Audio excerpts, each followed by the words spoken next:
राजस्थान पर मैं हूं आपके साथ हेमंत कुमार। पटना में आज विपक्षी दलों की महाबैठक हुई है, जिसमें 15 दलों के 27 नेता शामिल हुए। विरोधियों के महामंथन में अगले साल होने वाले लोकसभा चुनाव में बीजेपी के खिलाफ एकजुट होकर मैदान में उतरने की एक साझा रणनीति पर आपस में सहमति नहीं बन पाई। करीब 3.25 घंटे तक चली इस बैठक के बाद सभी नेताओं ने संयुक्त प्रेस कॉन्फ्रेंस करके यह दावा किया कि लोकसभा चुनाव में सभी एक साथ मिलकर बीजेपी को पटखनी देंगे। सवाल यह कि हम सब एक हैं से आखिरकार विपक्ष कितना आगे बढ़ पाया है।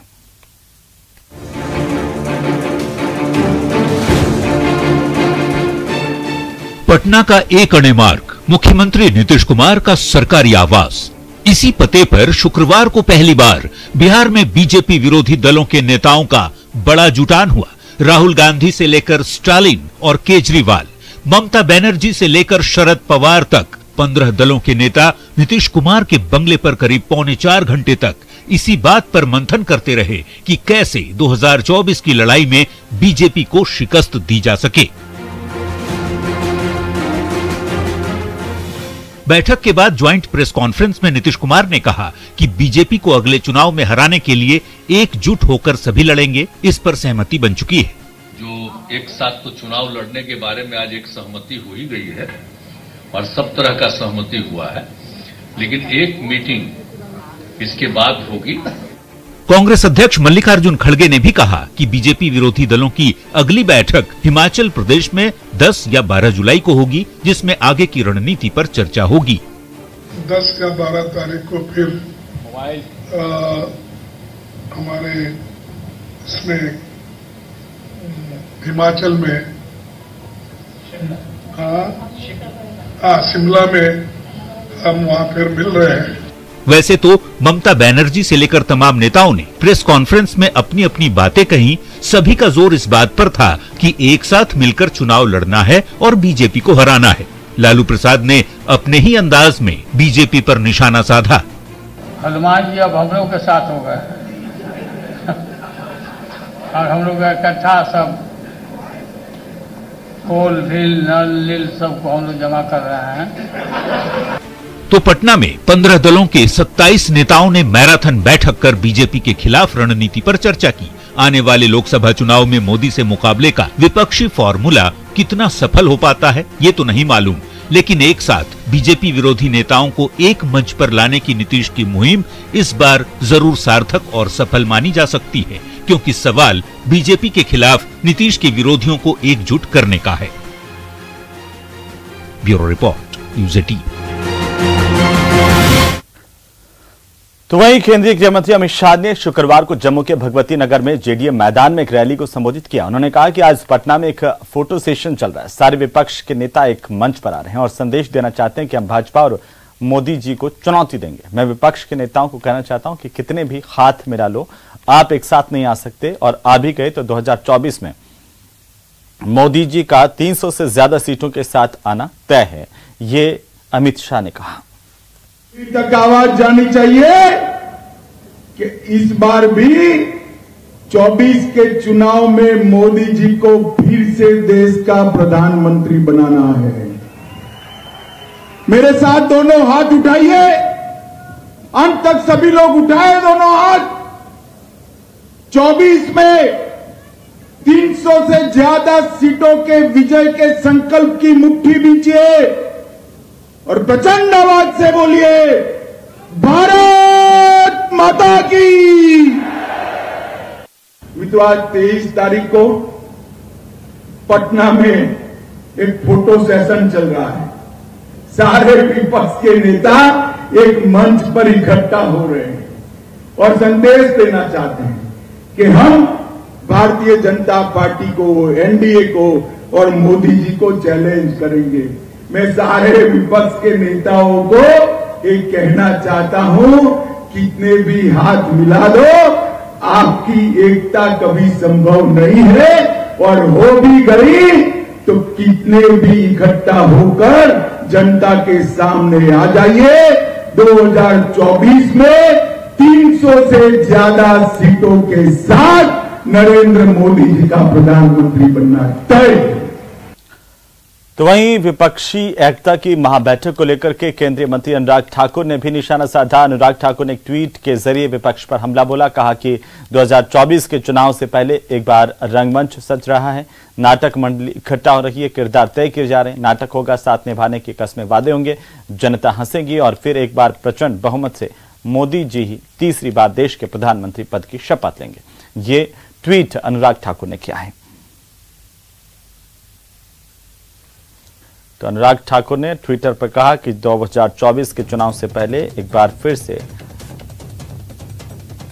रंगमंच सजा है और साथ ही साथ उन्होंने ट्विटर पर लिखा कि नाटक मंडली इकट्ठा हो रही है, किरदार तय किए जा रहे हैं, नाटक होगा, साथ निभाने के कस्में वादे होंगे और जनता हंसेगी और फिर एक बार प्रचंड बहुमत से मोदी जी तीसरी बार देश के प्रधानमंत्री पद की शपथ लेंगे। ये ट्वीट अनुराग ठाकुर ने किया। तो वहीं बिहार के पटना में हुई विपक्षी दलों की बैठक पर बीजेपी की ओर से लगातार हमला बोला गया, तंज कसा गया। केंद्रीय मंत्री और बीजेपी नेता स्मृति ईरानी ने भी दिल्ली में बीजेपी मुख्यालय पर एक प्रेस कॉन्फ्रेंस की और कहा कि स्वार्थ का गठबंधन निशाने पर हिंदुस्तान। आज वो राजनीतिक जल जो एक दूसरे को आंख नहीं सुहाते थे, इकट्ठा हुए एक ऐसे संकल्प के साथ जो भारत को आर्थिक प्रगति से वंचित कर पाए। प्रधानमंत्री मोदी की अमेरिका के दौरे के दौरान डिप्लोमैटिक और स्ट्रेटेजिक कई ऐसे अहम निर्णय लिए गए जो नवभारत के निर्माण में आत्मनिर्भर भारत के संकल्प के साथ हमारे देश में हिंदुस्तानियों को आर्थिक उन्नति के नए अवसर प्रदान करेंगे। आप सब जानते हैं कि प्रधानमंत्री मोदी के नेतृत्व में कई समझौते यूएस के इस दौरे में किए गए। $825 मिलियन के निवेश के साथ हिंदुस्तान में माइक्रोन टेक्नोलॉजी, सेमीकंडक्टर की सुविधा, असेंबली और प्रौद्योगिकी की दृष्टि से फैसिलिटी को भारत में स्थापित करेगी।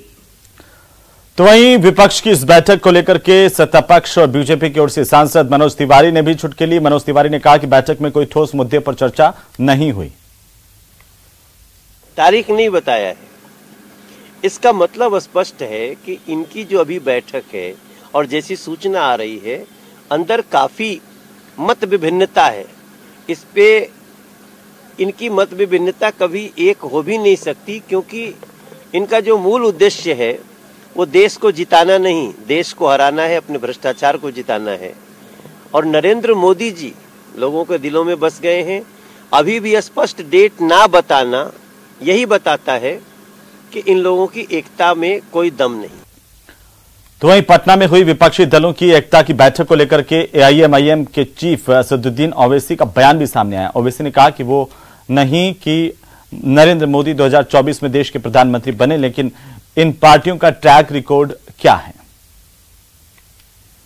तो उसमें बुलाया नहीं गया है, इसलिए नहीं बुलाया गया है क्योंकि नंबर 1 बात यह है कि हम सच्चाई को बयान कर देंगे। दूसरी बात यह है कि उस मीटिंग में शिवसेना है, शिवसेना सेकुलर हो गई है क्या?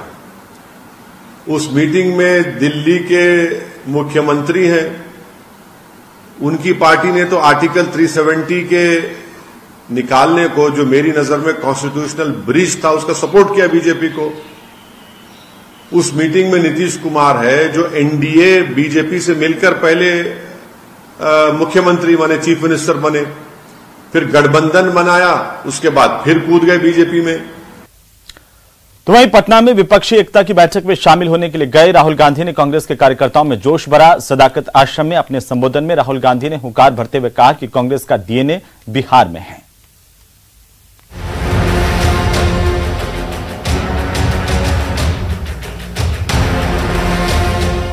करीब 7 साल बाद कांग्रेस नेता राहुल गांधी बिहार कांग्रेस मुख्यालय यानी सदाकत आश्रम पहुंचे तो कांग्रेसी नेताओं और कार्यकर्ताओं का जोश हाई था। राहुल ने मंच से भाषण के दौरान जब कहा कि कांग्रेस का डीएनए बिहार में है तो पूरा कार्यक्रम स्थल तालियों की गड़गड़ाहट से गूंज उठा। कांग्रेस पार्टी का जो डीएनए है वो बिहार में है।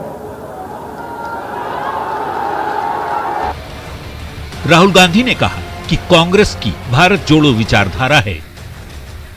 कांग्रेस का डीएनए बिहार में ही है, जबकि देश में बीजेपी नफरत और हिंसा फैला रही है।